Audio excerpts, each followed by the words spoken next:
All right, y'all, the holidays are officially over with, and it's back to the goddamn grind. How y'all doing, by the way? First of all, thank y'all for 4,000 subscribers, baby. We just hit 4K. Hey! Y'all know I appreciate y'all. Now listen, we got the new Jujutsu Kaisen game. It's Crazier Than You Think by Globku. Y'all know I like reacting to Globku's news updates on games because he always got like insider knowledge and stuff that other people either don't have access to or just didn't take the time to look into, but he always does. I'm looking forward to that new Jujutsu Kaisen game, man. So, hey, let's go ahead and check this video out. Make sure y'all check out my Bombware Cyberpunk walkthrough. The playlist is on the channel. The entire walkthrough is complete. And we got Liza P coming up in a couple weeks. This should be pretty good. Now, without further ado, let's get it. If you thought Jujutsu Kaisen was just gonna be another arena fighter, you were dead wrong. The details they've been slowly revealing about this game are showing something that we've potentially never seen before. I know they put all that out. New playable characters, new gameplay systems, and a quick look at just how unique they are willing to make each one of these characters. Let's go. Shout out to Shonen Games for I ain't seen nothing aside from the reveal.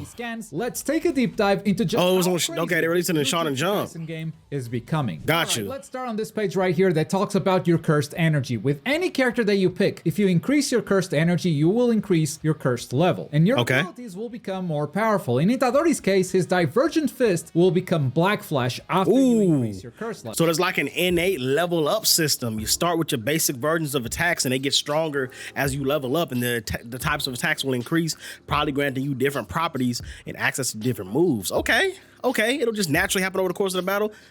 Therefore, you can't just sit back and just play, play defensive the whole time. You got to get in. You got to get in the paint and land these attacks. I'm guessing it's probably only gonna go up when you hit. Okay.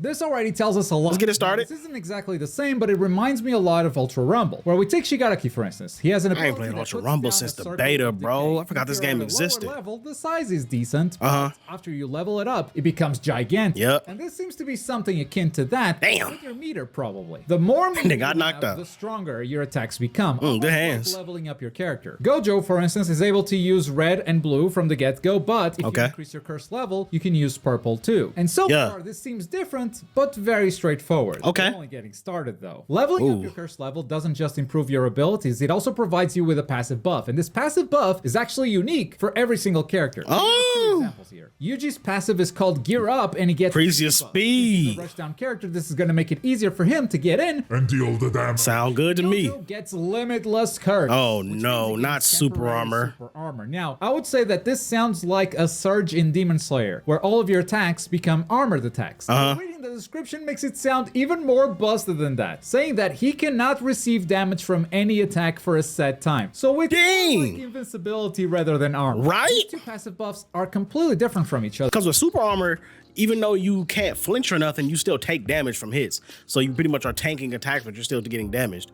He said he can't even receive damage. That's literally just invulnerability, invincibility. To ultimates too? Okay, wait a minute, hold on. Gojo might be broken. I know he's broken in the show, but hey man, you gotta balance him for the game, baby. More like invincibility rather than armor. These two passive buffs are completely different from each other, and if you take into account that more than 15 characters are gonna join the roster, plus DLC, then you can start to see how crazy this roster can become, because if this is how different Gojo and Itadori are, then how unique is everyone else gonna be? Everyone's gonna get different abilities to level up with cursed energy, and also different passive buffs. But can't wait. Said, we're only getting started, because there's a very big question that you probably have already asked yourself at this point. I did start complete watching of, as we're gonna call it, a watching of Jujutsu Kaisen on the channel, but y'all wasn't messing with it, so I stopped. I stopped watching it like on the channel. Yeah, it's tough. Those videos are still up. It's like an episode or two, something like that. Getting started, because there's a very big question that you probably have already asked yourself at this point. And if you did, that's a great job, Tim. The question is, how do you get the cursed energy? The smartest in just fighting, right? Just play the game. Yeah. But it seems like it's a bit more complicated than that. Oh. Basically, there are two different types of attacks in this game. There are curse techniques, which we just looked at with red, blue, purple, black flash, all the colors of the rainbow. And then there are also managing techniques. Now, this is the translation from Shonen Games. I bet the official name will be something else entirely, but I guess we'll call it that's a weird name. Managing techniques. These do not damage the opponent, but that's how you get your cursed energy and eventually level it up. So you use managing techniques to build meter, and then you spend the meter on cursed techniques and getting those passive buffs too. You got a few techniques that they hit the opponent, but they don't do any damage at all. Will not do any damage to the opponent. They will damage the enemy. In order to utilize these, you need to make sure you have raised your curse level So only curse level. So only curse attacks will do damage. Huh. That's interesting. Okay, let's keep on going. See what you got to say. The thing is, when I look at these scans, the managing techniques seem to just be normal attacks. You can automatically go from managing techniques into curse techniques. That sounds like going from normal attacks into special attacks. That's what it sounds in any like. Fighting game or arena fighter. So my question is, are managing techniques just normal attacks in this game? And if that's the case, do normal attacks not deal any damage in this arena fighter? Huh. It sounds ridiculous, I know, but here are a few things in the scan that actually support this theory. First, you've got these screenshots. This managing technique from the panda is just a punch. This managing technique from Toge is just a kick. Even though they're managing techniques, you look at them and that's just something that you could find in any character's auto combo from any arena fighter ever. And the second hint is this quote from the developers. In Jujutsu Kaisen, you can only exercise curses with curses. So maybe that... So they're trying to follow, the feeling of Jujutsu Kaisen where you will only be able to defeat your opponent by clashing their curse with your own. So they trying to emulate the feeling of being in Jujutsu Kaisen, where you want to exercise a curse, you need to also have your own curse. And if you ain't got one, you're not defeating that enemy. So you cannot beat an enemy with basic attacks. You can beat them up. We can do all the big long combos you want to, but if you don't finish that combo with a curse attack, ain't no damage, bitch. So you're gonna have to combo into your curses, which is probably gonna be the easiest way to land curse attacks, obviously. That's, you know what? I'm gonna reserve judgment for when the game come out. That's different. I don't wanna call that bad or good. We'll see how that plays out when the game comes out, bro. That could be annoying, but it also could be really good. We'll see. We'll see. In Jujutsu Kaisen, you can only exercise curses with curses. So maybe that is how they are translating the small detail from JJK into the game. Damage can only be dealt with special moves, aka curse techniques. And when you take that into consideration, because if comboing into curses is super easy, then it's being primarily built as a 2v2, that becomes really don't mean no Before we difference. Even start to think about that, you have to understand just how unique they are making each one of these characters. Not to pause again. I know I'm pausing a lot, but yeah, you going over the canvas of the game, and I gotta give my opinions on them.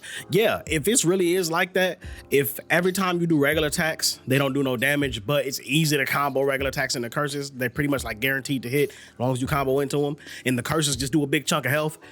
Is it really that much different than the damage you would get from doing like a combo that did do damage and then finishing off with a curse that did like scaled damage? Is it really that much different?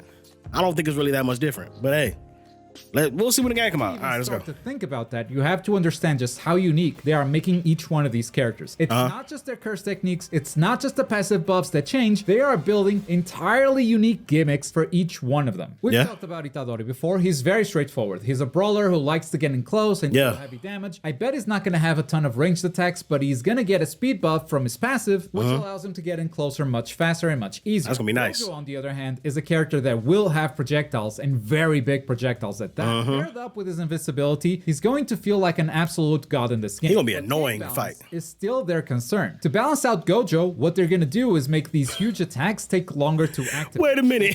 They literally put this on the panel?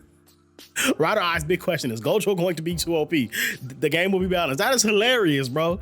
They put that literally on the panel, acknowledging, is Gojo going to be OP? Hey, that's good though. You know what I'm saying? Hey, you got the first step to fixing a problem is to recognize a problem is there. You know what I'm saying? They like, yo, this man Gojo is overpowered to shit in the actual anime. We can't do that for the game, bro. We need to nerf him somehow. We want him to feel like, we want you to still feel like you're using Gojo.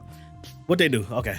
And because now we have a cursed level to worry about before you can get your passive buff, then Gojo is just going to take longer to build that cursed energy. So he will be powerful, yes, but attacks are slower and it will take longer for him to reach that state. Okay. Now, since the game revolves around cursed energy so much, what does that mean for Maki? Well, instead of having a cursed gauge level, she will have a physical level. They don't really explain how that's different, so maybe it's not. Maybe it works the same as the cursed gauge, but has a different look. Just literally probably. What we do know is that her playstyle is going to revolve around using various curse tools, so I think we can assume that she'll also be a close range fighter. Panda, on the other hand, very different character. By leveling up your cursed energy, Panda can go from Panda mode into Gorilla mode. Yeah. What I understand is just stronger than Panda mode. He gets a boost to both his attack and his defense. As far as I know, there's no upside to play Big Panda when you have Gorilla available, which makes him an install character. That means a character that has access to a transformation once you reach a certain point in the match. And that transformation is nothing but beneficial for you. So right. uses curse speech in the show, and in the game, that's translated slated as a ranged ability. Oh, that's probably just a projectile. The second character with ranged abilities so far. It's him and Gojo. We'll talk about Nobara soon. According to this game, he's gonna have big range, and the cursed speech is incredibly strong, but if you use it too much, you will start to gain damage on yourself. It's the dry throat. That's how they interpreted it. It's one of those characters that's really, really powerful, but that power comes at the cost of your own health bar. Oh yeah, just like that boy. Correctly. And if you think that's crazy, That boy that go to Yuki, man. Sukuna.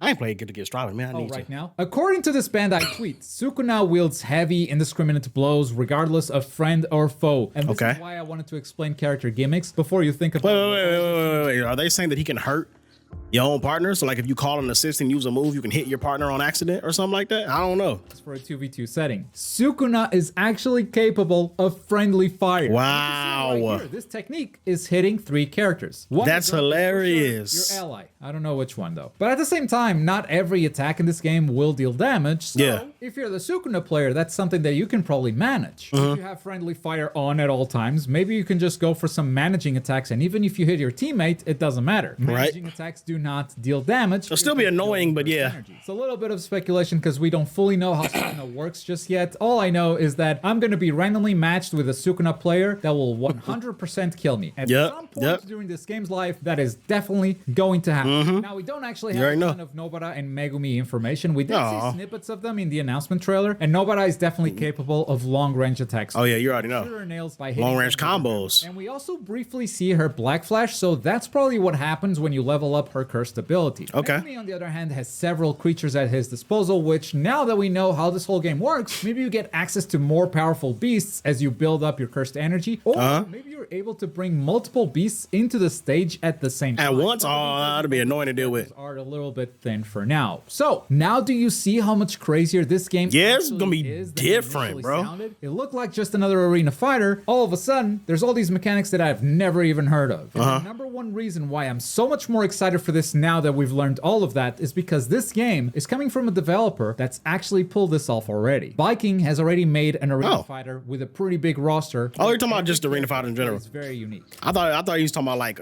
with that kind of gimmick or the mechanic of the game where only super attacks do damage. But no. My Heroes One's Justice, especially One's Justice 2, is a really good game. It was actually pretty underrated because a lot of people played it a couple times and then didn't mess with it after that. But this game is really good. Like, it is really good. I consider it a very successful My Hero Academia arena fighter. And, if they make a One's Justice 3 one day, that's gonna be heat too. In this game, you also have your rushdowns, your armor monsters, your zoners. But then you have the weird gimmicks, like this guy who counters voice lines. This guy creates a clone of your opponent, and then you control both you and the clone simultaneously. You hit a boy this twice. Guy sets up trampolines, and then you can make opponents bounce between them. And even though I don't think Jujutsu Kaisen is as crazy of a universe as My Hero can be, in terms of unique powers, it's plenty of crazy as a setting, but I'm talking about unique abilities. I think My Hero has the potential to be even crazier, but for some reason, Viking seems to be a lot more willing to go crazier with mechanics on this one. They are creating some really unique gimmicks and a gameplay system that's unheard of, that's making me look forward to playing something. But to be fair, when they made the first one, they was just experimenting. And then the second one, they made it just indicative of the first one. This roster looks like, here is my prediction. I am 100% Oh, you got the roster prediction so far. That said, I haven't really gotten to the hot takes yet. Right. Thanks for watching. Boy. Okay. All right, looks like this has turned out to be pretty interesting, bruh. Jujutsu Kaisen gonna function completely different from the looks of it. If he's reading it right, basic attacks don't even do damage. You gotta hit people with curse moves, meaning you gotta combo into them things or just hit them with it raw, and then you gotta level up to get the more powerful curse moves if you wanna do any damage. If you wanna just try to rush somebody down with physical attacks, it ain't going down like that, brother. Sukuna can hit his own partners. Gojo has straight up invincibility when he gets his thing up, but it does take longer to build it up. Hey man, okay, look, I'm looking forward to trying it out, bro. When a new arena fighter come out, you always gotta try it out, bro. Don't just write it off ever. Don't ever do that, because if we ever want a good one, we gotta play unfortunately even the bad ones. And not that this one looks bad, I'm just saying, even if some of them turn out bad, we need to play, we need to support it, show that we're here. You just need to do better by us, and we'll be here in droves to support your project, get it in, millions and millions of dollars. If they want money, they gonna go ahead and do us right, bro. they go ahead and do us justice. So they got a whole bunch of feedback over the course of years and years and years and years, a whole bunch of prime examples of good anime arena fighters that they can look at to determine what they should do in theirs, bro. You don't gotta copy it, you know what I'm saying, like line for line, bar for bar, as Soulja Boy would say. But you know what I'm saying, make it kind of indicative of it, but then change a little something. You know what I'm saying? Make it super mechanically sound. That's the most important thing you need to do. If the game is fun to play, we gonna play it, regardless of the situation. But yeah, man, that's gonna do it for this video, y'all. Make sure y'all check out the Bomb Rush Cyberpunk walkthrough. Lies will be in a couple weeks. And yeah, again, thank y'all for 4,000 subscribers. I really appreciate y'all. Show a lot of love to this video. Like, share, and subscribe. Till next time we up out of this thing. It's your boy Dairu. We signing out.